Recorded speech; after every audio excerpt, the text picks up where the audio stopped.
Olá, sejam muito bem-vindos a mais um estudo promovido pelo Centro Espírita Bezerra de Menezes, o Apóstolo do Bem. Se você ainda não é inscrito em nosso canal, inscreva-se.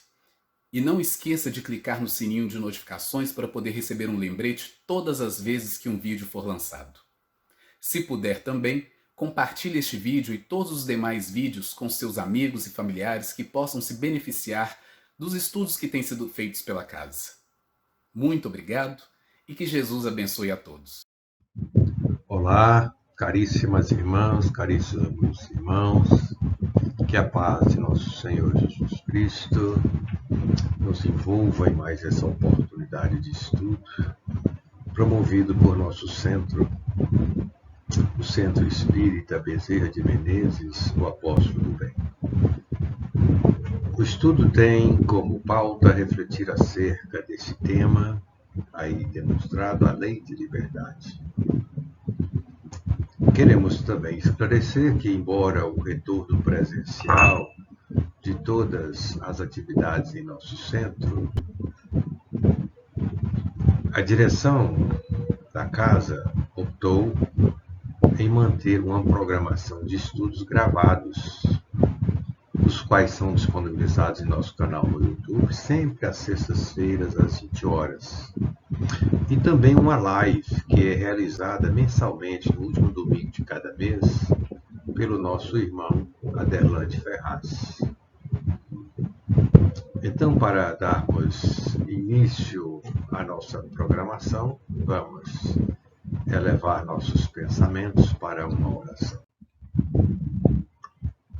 Divino Mestre Jesus, nosso Senhor, estamos recolhidos para realizarmos a nossa programação de estudo, oportunidade, Senhor, que temos para refletir acerca das leis morais, hoje, especificamente, a lei de liberdade. Diante da oportunidade, Senhor, nós rogamos ao vosso coração magnânimo a bênção que, nos envolvendo, nos favoreça um clima de serenidade e harmonia para conduzirmos a nossa programação. Que possamos também, Senhor, sob as bênçãos do vosso coração magnânimo, contar com a presença de nossos mentores espirituais, a compartilhar conosco dessas reflexões, ampliando-nos as possibilidades para dilatarmos as considerações acerca do tema. Que a vossa paz, Senhor, permaneça conosco sempre. Assim seja.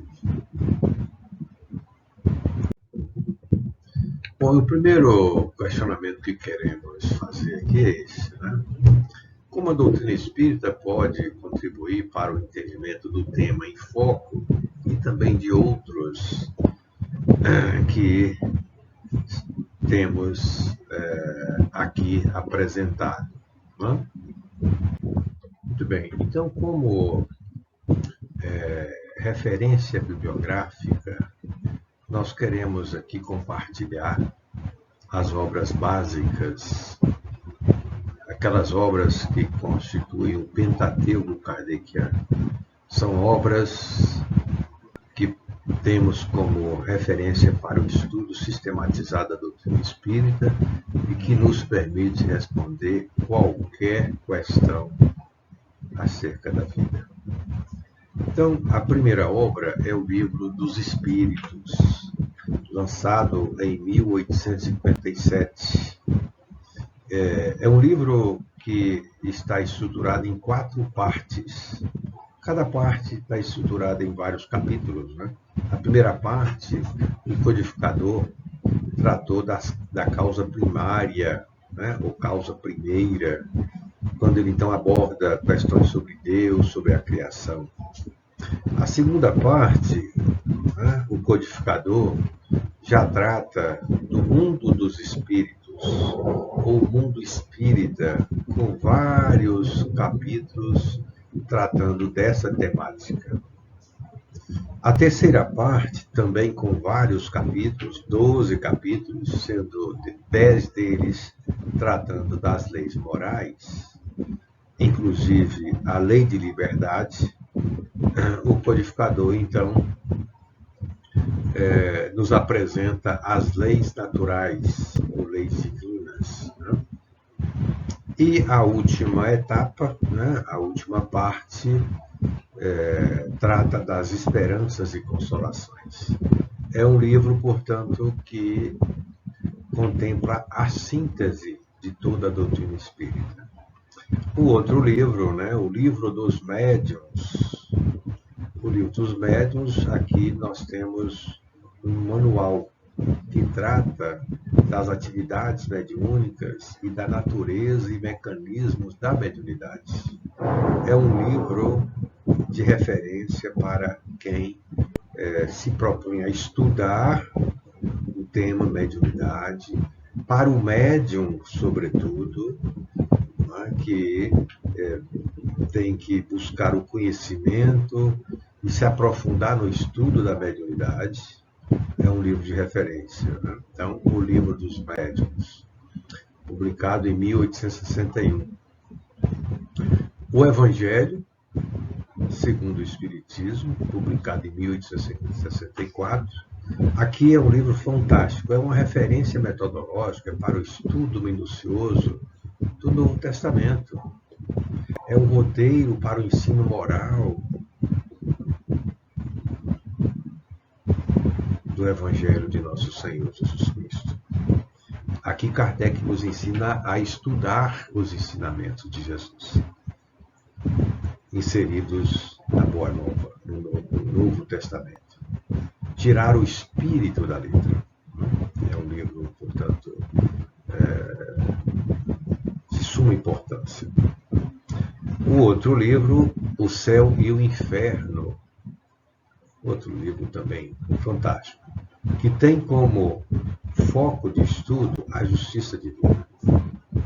E é o tema que é abordado em duas partes, sendo a primeira parte, uma abordagem teórica, né, uma abordagem mais conceitual acerca do tema, justiça divina, mas que Kardec entra nos meandros de algumas questões, como estudando o céu, o inferno, o purgatório, o limbo, tirando o véu sobre todos esses temas, né, e trazendo para nós a essência de como devemos entender esses aspectos.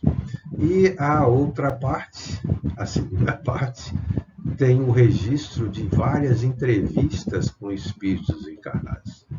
Espíritos dos mais variados matizes que se apresentaram, né, na Terra, né, estavam encarnados e, estando desencarnados, né, Kardec os entrevistou.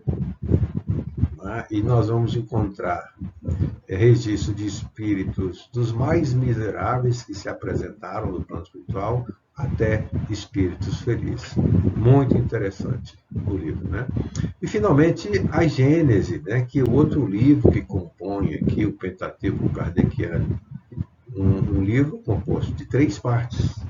E a primeira parte, né, o codificador trata da Gênese, né, que leva o nome do livro, que é a parte que ele vai abordar sobre a formação dos mundos, da criação dos seres animados e inanimados, aspectos relacionados ao universo, à oranografia, né?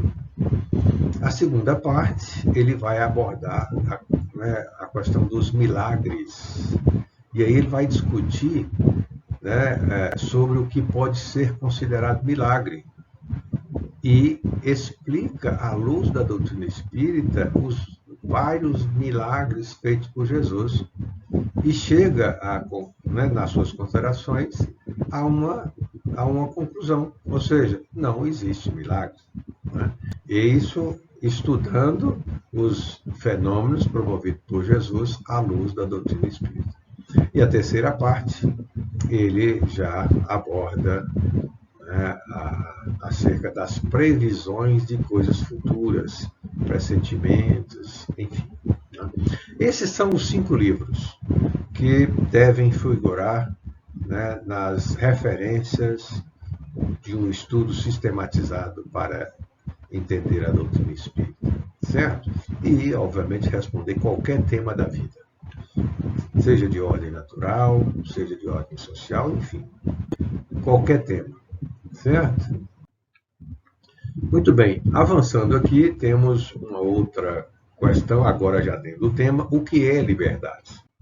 E aqui visitamos o dicionário Hawais e temos aqui esses 2 trechos para compartilhar. Liberdade é um grau de independência legítimo que um cidadão, um povo ou uma nação elege como valor supremo, como ideal. Olha só, grau de independência legítimo que um cidadão, ou um povo, ou uma nação elege como valor supremo, como ideal. Outro trecho, possibilidade que tem o indivíduo de exprimir-se de acordo com sua vontade, sua consciência, sua natureza.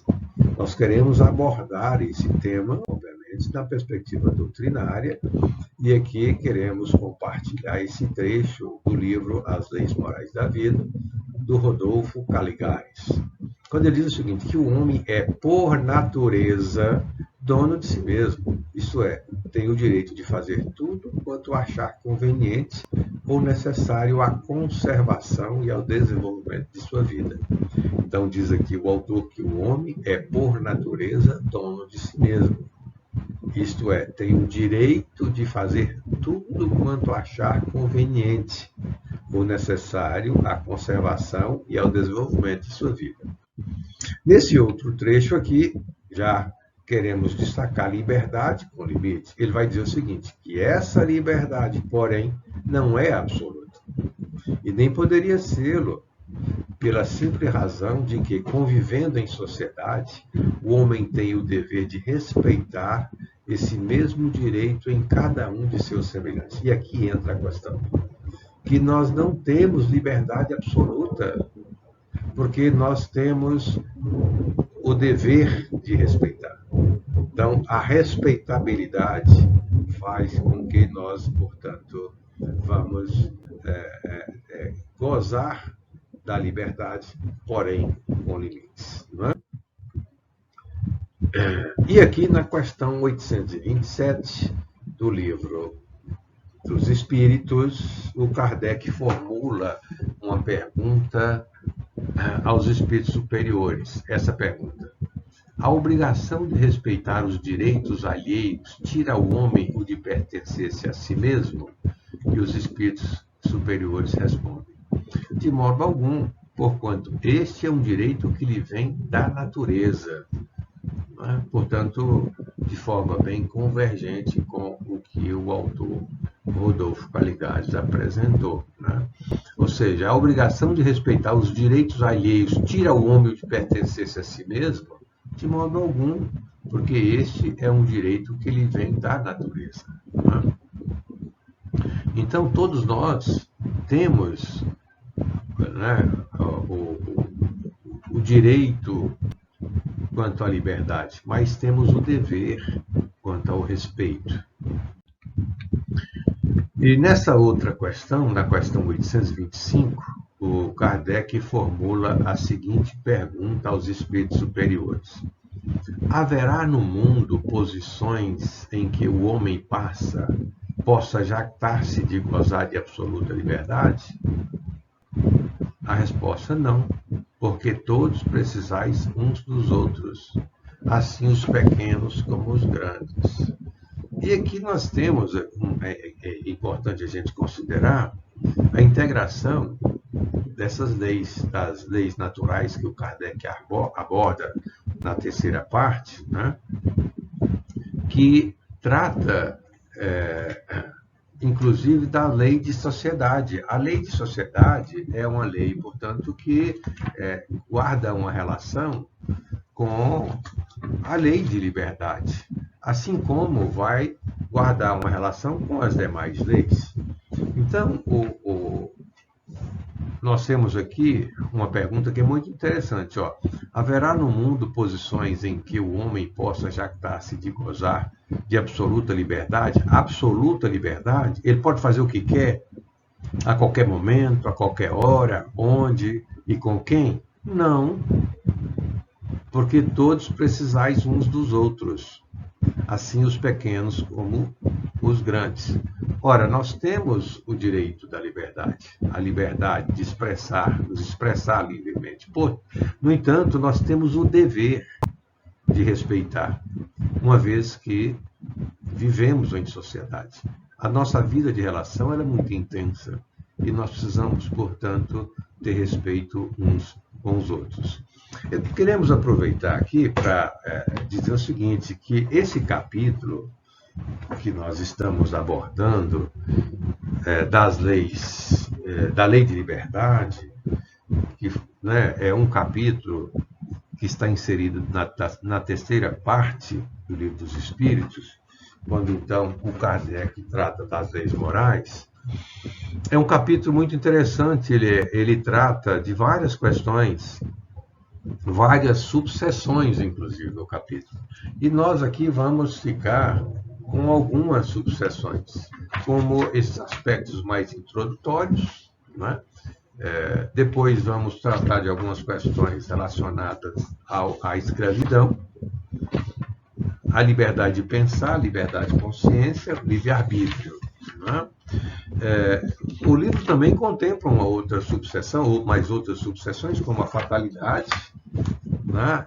E uma outra seção que é conhecimento do futuro, que nós vamos tratar em outra oportunidade. Então, para esse estudo, nós vamos dar como foco esses aspectos que nós pautamos aqui nesse roteiro, nessa transparência, que é essa abordagem introdutória aqui, né, acerca da lei, da liberdade, né, um aspecto mais introdutório. Depois vamos abordar algumas questões e mais, selecionamos algumas perguntas de cada sessão, como, por exemplo, o tópico escravidão, que vem na sequência. Nós selecionamos apenas algumas perguntas. Depois nós vamos tratar da liberdade de pensar, também com algumas perguntas selecionadas. Depois, liberdade de consciência, com outras questões também que selecionamos. E, finalmente, para esse estudo, nós vamos abordar algumas perguntas, e refletir acerca de algumas perguntas sobre o livre-arbítrio. Então, feitas essas considerações, vamos aqui adiante. E agora nós queremos fazer essa pergunta. Como entender a escravidão no contexto da lei de liberdade? Como nós esclarecemos há pouco, pretendemos apenas refletir acerca de algumas perguntas que o codificador formulou aos espíritos superiores. Bem, nesse bloco que vamos tratar da escravidão, queremos compartilhar essa pergunta das que selecionamos. Haverá homens que estejam naturalmente destinados a ser propriedade de outros homens? Vamos ver aqui a resposta que os espíritos superiores deram para Kardec. Eles assim respondem: toda sujeição absoluta de um homem a outro homem é contrário à lei de Deus. Ponto. Portanto, toda sujeição absoluta de um homem a outro homem é contrário à lei de Deus. A escravidão é um abuso da força e desaparecerá com o progresso, como desaparecerão pouco a pouco todos os abusos. Portanto, escravidão, que é essa sujeição que o homem faz a outro, é contrário à lei de Deus.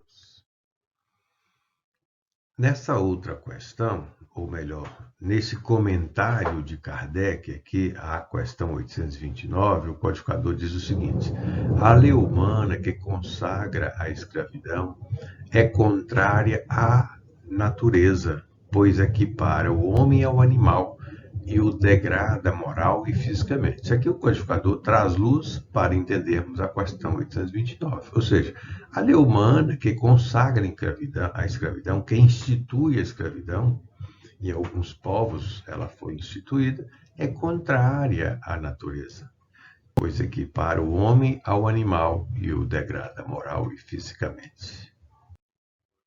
Vamos compartilhar outra pergunta, ainda dentro desse tópico escravidão, e o codificador formula a seguinte pergunta aos espíritos superiores: quando a escravidão faz parte dos costumes de um povo, são censuráveis os que dela aproveitam, embora só o façam conformando-se com um uso que lhes parece natural?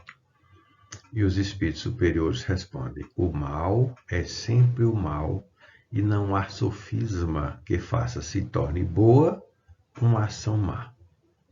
O mal é sempre o mal. A responsabilidade, porém, do mal é relativa aos meios de que o homem disponha para compreendê-lo. E nós vamos entender lá na frente que, mesmo inserido dentro de um contexto em que a escravidão está instituída, mas é preciso consultar a consciência, porque é isso que vai determinar o grau de culpabilidade. Vamos continuar aqui. Vamos então aqui a continuidade da resposta à pergunta 830, e os Espíritos dizem o seguinte, que aquele que tira proveito da lei da escravidão é sempre culpado de violação da lei da natureza. Mas aí, como em tudo, a culpabilidade é relativa. Obviamente que vai estar de acordo com a consciência de cada um, com o conhecimento de cada um, não é? Tendo-se a escravidão introduzida nos costumes de certos povos, possível se tornou que, de boa fé, o homem se aproveitasse dela como de uma coisa que lhe parecia natural. Mas ainda aí é a questão consciencial. Entretanto, desde que mais desenvolvida e, sobretudo, esclarecida pelas luzes do cristianismo, sua razão lhe mostrou que o escravo era um seu igual perante Deus. Nenhuma desculpa mais ele tem. E nosso Senhor vai nos ensinar no grande mandamento: amar a Deus sobre todas as coisas e ao próximo como a nós mesmos, né? E uma outra questão, a última questão, né, desse bloco escravidão é a pergunta 831, que o Kardec, então, formula aos espíritos superiores. A desigualdade natural das aptidões não coloca certas raças humanas sob a dependência de raças mais inteligentes? A resposta dos espíritos: sim, para as elevar, e não para embrutecê-las ainda mais pela servidão. Durante muito tempo, os homens consideraram certas raças humanas como animais de trabalho, munidos de braços e mãos, e se julgaram no direito de vendê-las como bestas de carga. Não. As raças humanas que ficam sob a dependência de raças mais inteligentes, elas deverão ser consideradas como irmãos e ser tratados nessa perspectiva para elevação. É nesse sentido que a relação deve se encaminhar. Muito bem. Com isso, nós fechamos esse aspecto aqui da escravidão e vamos abrir um outro questionamento para entender o que é liberdade de pensar, que é um outro tópico que o codificador desenvolve no Livro dos Espíritos, na terceira parte, no capítulo 10, que é o capítulo que trata da lei de liberdade. Que é importante considerar aqui que nós estamos trazendo algumas questões apenas do livro. Então, estamos destacando os aspectos introdutórios desse capítulo 10. Como abordamos já a questão da escravidão, vamos abordar aqui a liberdade de pensar, liberdade de consciência, livre-arbítrio, né? E os aspectos ainda do capítulo 10 que tratam da fatalidade e da previsão de futuro, nós vamos examinar em outro momento, né? Mas vamos então aqui em busca da resposta a essa questão: o que é liberdade de pensar na perspectiva aqui do Livro dos Espíritos, né? Do capítulo 10 da terceira parte. E na pergunta 833, o Kardec formula o seguinte para os espíritos superiores: haverá no homem alguma coisa que escape a todo constrangimento e pela qual goze ele de absoluta liberdade? No pensamento goza o homem de liberdade, de ilimitada liberdade, pois que não há como pôr-lhe peias. Pode-se-lhe deter o voo, porém não aniquilá-lo. Aqui, todos nós temos liberdade ampla, como os espíritos destacaram aqui, liberdade ilimitada. O nosso pensamento, né, ele pode ser projetado e nós temos essa liberdade para emitir o nosso pensamento. Obviamente que vamos fazê-lo sem nenhuma barreira, sem nenhum obstáculo, tá certo? E isso, todos nós gozamos dessa condição. Vamos avançar aqui. Outra pergunta, ainda sobre o tópico liberdade de pensar. E vem essa pergunta que o Kardec faz aos espíritos superiores: é responsável o homem pelo seu pensamento? Veja, o pensamento, a liberdade de pensar, né, ele é ilimitado. Nós temos amplas, assim, possibilidades quanto ao pensamento. Não tem barreira, né? Mas aí o Kardec formula: é responsável o homem pelo pensamento? A resposta dos espíritos superiores perante Deus é. Somente a Deus, sendo possível conhecê-lo, ele o condena ou absorve segundo a sua justiça. E aí entra uma questão interessante, que é a nossa capacidade, a nossa condição, a nossa maturidade para entender esse processo da justiça divina. Porque nós somos os juízes de nossos pensamentos, de nossos atos. Nós aqui julgamos, né, os nossos pensamentos. Por quê? Porque a lei de Deus está na nossa consciência. Então, somos responsáveis, sim, pelo nosso pensamento. Aquilo que pensamos, né, que projetamos no espaço, são ondas eletromagnéticas que projetamos, nós somos responsáveis por essas ondas, não é? O teor dos nossos pensamentos. E é aquele ditado: nós colhemos o que plantamos. Por isso, precisamos ter consciência acerca dessa questão do pensamento, né? Aqui no livro Leis Morais, que já destacamos aqui, do Rodolfo Caligás, ele vai dizer o seguinte: de século para século, menos dificuldade encontra o homem para pensar sem peias. E a cada geração que surge, mais amplas se tornam as garantias individuais no que tange à inviabilidade do foro íntimo. Não é? Então é isso, nós não temos o pensamento, nós temos liberdade ilimitada aí, né? E uma outra questão que queremos agora analisar é: o que é liberdade de consciência? Já vimos aqui aqueles aspectos introdutórios da lei, né, da liberdade, né, lei de liberdade. Abordamos aspectos relacionados à escravidão, à liberdade de pensar, e agora vamos examinar algumas questões relacionadas à liberdade de consciência. E a primeira pergunta aqui que queremos compartilhar é essa, 835. Será a liberdade de consciência uma consequência da de pensar? A resposta dos espíritos: a consciência é um pensamento íntimo que pertence ao homem. como todos os outros pensamentos. Resposta muito interessante, que a consciência é um pensamento íntimo que pertence ao homem, como todos os outros pensamentos. E aqui nós vamos entender que a liberdade de consciência, né, traz um outro aspecto, que é a condição espiritual, a bagagem espiritual de cada um.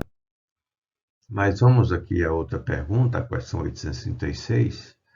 Tem o homem direito de pôr embaraços à liberdade de consciência? Essa é uma pergunta que Kardec então faz aos espíritos superiores, que respondem: falece-lhe tanto esse direito quanto com referência à liberdade de pensar. Por isso que só a Deus cabe o de julgar a consciência, assim como os homens, pelas suas leis, regulam as relações de homem para homem. Deus, pelas leis da natureza, regula as relações entre ele e o homem. E nesse sentido, a gente precisa entender então que nós é que fazemos esse julgamento, nós individualmente, porque a manifestação de Deus se dá através de suas leis, leis que nós vamos entender a partir de nossa consciência, né? Do exercício, né? Dessa sentinela, né? Vigilante que faz parte da nossa intimidade e que se manifesta de acordo com a condição espiritual de cada um de nós. Mais uma outra pergunta aqui, que é 837, que é o que resulta dos embaraços que se oponham à liberdade de consciência. Os Espíritos vão responder: constranger os homens a procederem em desacordo com o seu modo de pensar, fazê-los hipócritas. A liberdade de consciência é um dos caracteres da verdadeira civilização e do progresso. Muito interessante aqui essa resposta, né? Constranger os homens a procederem em desacordo com o seu modo de pensar, fazê-los hipócritas. A liberdade de consciência é um dos caracteres da verdadeira civilização e do progresso. Porque a liberdade de consciência guarda uma relação direta com a condição de cada um, com a compreensão de cada um, porque vai estar em relação à bagagem espiritual, à condição espiritual que o espírito já alcançou em sua trajetória evolutiva. E na pergunta 840, o Kardec faz a seguinte formulação: será atentar contra a liberdade de consciência por óbices a crenças capazes de causar perturbações à sociedade? E a resposta: podem reprimir-se os atos, mas a crença íntima é inacessível, porque é do indivíduo. Né? Podem reprimir-se os atos, mas a crença íntima é inacessível, porque vai refletir a condição de cada um. E do ponto de vista doutrinário, nós entendemos o seguinte, que o espírito, a partir do momento, como o Emmanuel diz, que desenvolve, né, se desenvolve dentro da sua trajetória evolutiva, né, a partir de dois vetores, né, que é na construção de uma cultura intelectual e do aprimoramento moral, ele vai tomando consciência acerca, né, dos verdadeiros valores da vida, do espírito, e vai buscar um posicionamento que vai, né, orientar a sua consciência em relação à vida, né?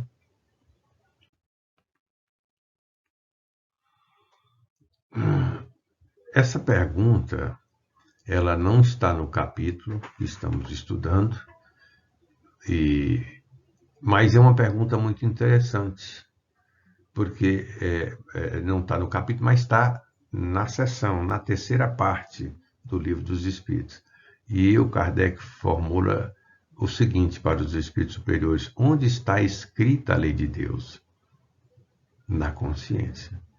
É o que nós já estamos aqui, né, fazendo algumas considerações, destacando esse aspecto da consciência, né?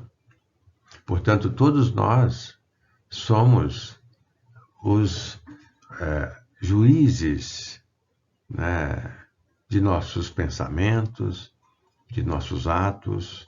É nós que fazemos esse julgamento, porque Deus conferiu a cada um de nós essa possibilidade, né, a partir do momento que nós, no nosso processo de crescimento espiritual, vamos tomando consciência acerca da magnitude da vida, das leis soberanas e, portanto, dentro disso, ampliando nossas possibilidades para entender os direitos e deveres do espírito no contexto da vida, né? E o Leon Denis, queremos compartilhar aqui no livro O Problema do Ser, do Destino e da Dor, terceira parte, ele vai dizer o seguinte, que a consciência é o centro da personalidade, centro permanente, indestrutível, que persiste e se mantém através de todas as transformações do indivíduo. Vejam bem, a consciência é o centro da personalidade, centro permanente, indestrutível, que persiste e se mantém através de todas as transformações do indivíduo. No processo em que nós nos inserimos, no processo evolutivo, na nossa caminhada evolutiva, né, ela se mantém permanente e indestrutível.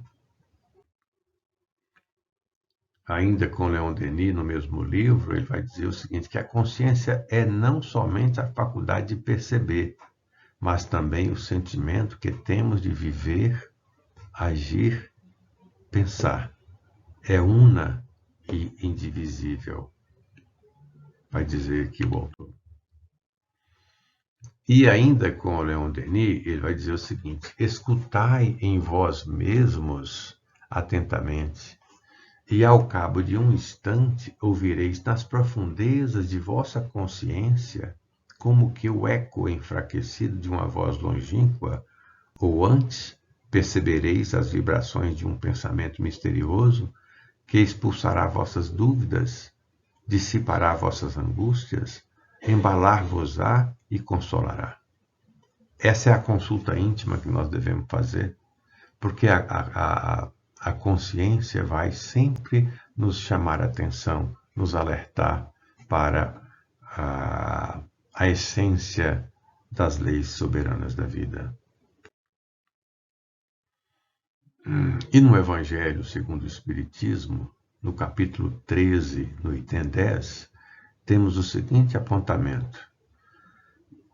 Deus, em sua misericórdia infinita, vos pôs no fundo do coração uma sentinela vigilante, veja bem, que se chama consciência.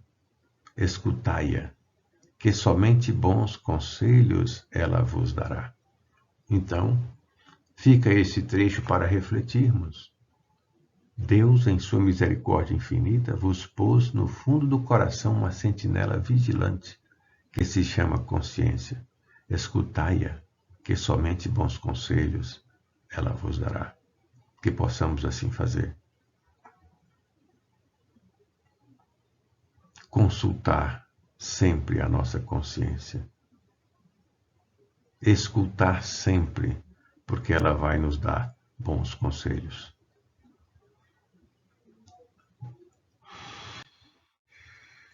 Uma outra pergunta, e aqui vamos ficar com o último tópico, né, desse capítulo 10, da terceira parte, que trata da lei de liberdade, né? Como entender o livre-arbítrio no contexto da lei de liberdade, que é uma das subseções dos tópicos que Kardec aborda lá no livro, né? No capítulo 10. E a pergunta 843, ele formula o seguinte, tem o homem o livre-arbítrio dos seus atos? E os espíritos superiores respondem, pois que tem a liberdade de pensar, tem igualmente a de obrar. Sem o livre-arbítrio, o homem seria máquina. E aqui entra um aspecto muito interessante para nós entendermos a obra. Se a lei de Deus se manifesta em nossa consciência, obviamente nós temos que ter a liberdade para agir, para fazer as nossas escolhas. E ao fazer as nossas escolhas, nós vamos, portanto, exercer essa liberdade. Mas também vamos ter que avaliar o resultado dessas escolhas. Porque a vida, né, orientada a partir das leis naturais, né, ela nos orienta acerca dessas escolhas. E nós precisamos então entender que colhemos aquilo que plantamos. Temos a liberdade de pensar, de agir, mas a colheita não, ela é obrigatória. Vamos ao encontro de outra pergunta que o codificador formula aos espíritos superiores, que é o seguinte: do livre-arbítrio goza o homem desde seu nascimento? E a resposta: a liberdade de agir, desde que haja vontade de fazê-lo. Nas primeiras fases da vida, quase nula é a liberdade, que se desenvolve e muda de objeto com o desenvolvimento das faculdades. Estando seus pensamentos em concordância com o que a sua idade reclama, a criança aplica o seu livre-arbítrio àquilo que lhe é necessário.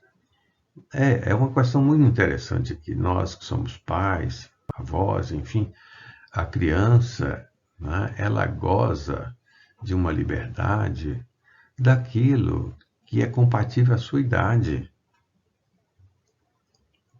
A criança, portanto, ela não tem a liberdade para agir no sentido, não, eu não vou estudar, eu não vou para a escola, não, eu não quero ajudar a mamãe ou ajudar o papai. Não, nós precisamos educá-la no sentido de desenvolver essa cultura, a cultura do trabalho, de fazer o seu esforço, de colaborar, de contribuir, a cultura do estudo, né, da busca do saber,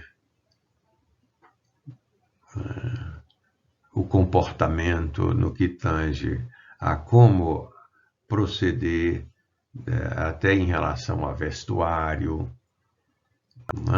enfim, não cabe à criança decidir. São os pais que precisam fazer. Nesse caso, à medida que o espírito avança e deixa essa fase infantil, juvenil, ele vai aumentando a sua escala de liberdade.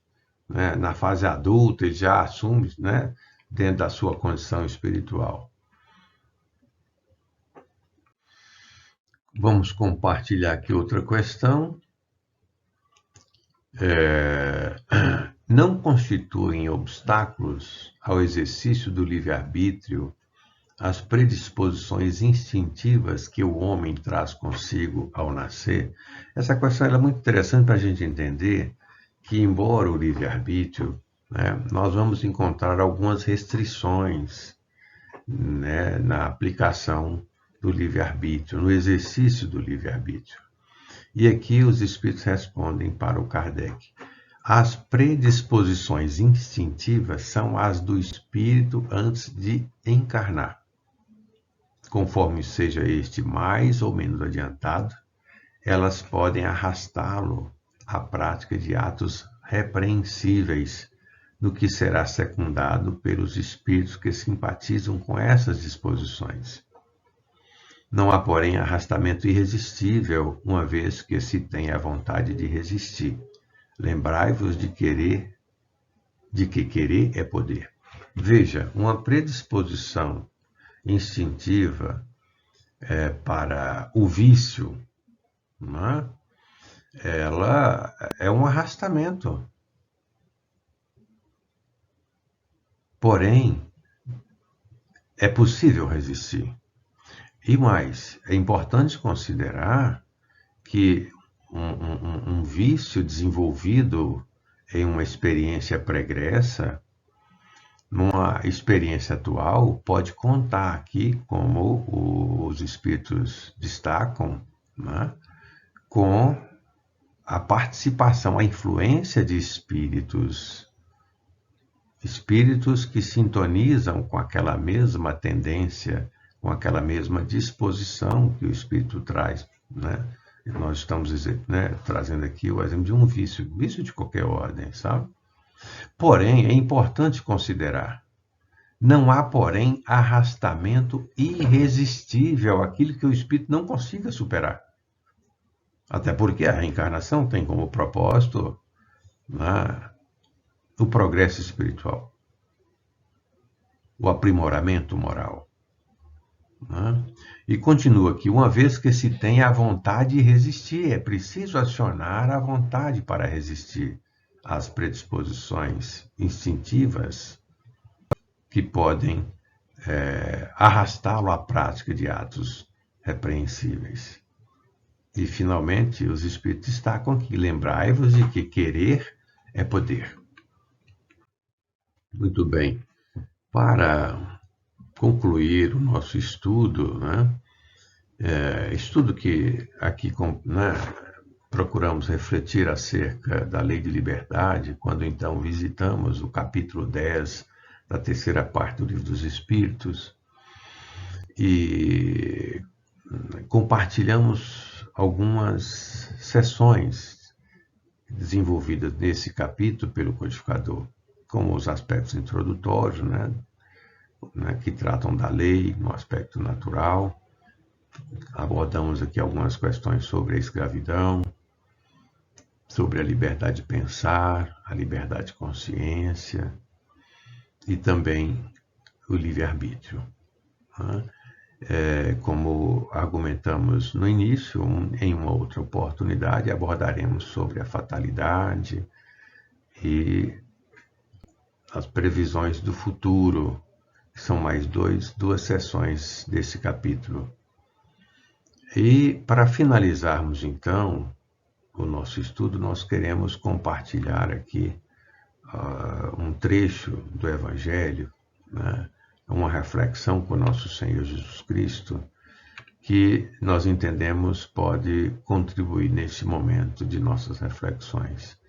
E aqui nós vamos compartilhar um trecho do Evangelho de João, capítulo 8, versículos 30, 31 e 32. No versículo 30, nós temos a seguinte anotação do evangelista, né? Falando ele essas coisas, muitos creram nele. Dizia, pois, Jesus aos judeus que nele creram: se vós permanecerdes na minha palavra, verdadeiramente sois meus discípulos, e conhecereis a verdade, e a verdade vos libertará. Então, para nós podermos gozar efetivamente da liberdade que o Pai concedeu a todos nós, nós aqui podemos nos inserir nesse contexto. Quando Jesus, então, dizia aos judeus: se vós permanecerdes na minha palavra, verdadeiramente sois meus discípulos. Que possamos permanecer sempre submetidos às diretrizes de nosso Senhor Jesus Cristo. E para isso, buscarmos sempre entender a sua mensagem, o seu ensinamento, recorrendo ao Evangelho, a Boa Nova, para podermos conhecer a verdade e a verdade nos libertar. Como ele disse, e conhecereis a verdade, e a verdade vos libertará. É o que desejamos a todos que compartilharam conosco e que, né, refletiram conosco acerca dessas considerações aqui nesse estudo, né? E com isso, então, nós encerramos o nosso estudo, desejando que a paz de nosso Senhor Jesus Cristo, nosso guia e modelo, continue envolvendo a todas e todos. Oportunidade que eu agradecemos, Senhor, por esses momentos de estudo e de reflexão. E que a vossa paz nos acompanhe sempre. Assim seja.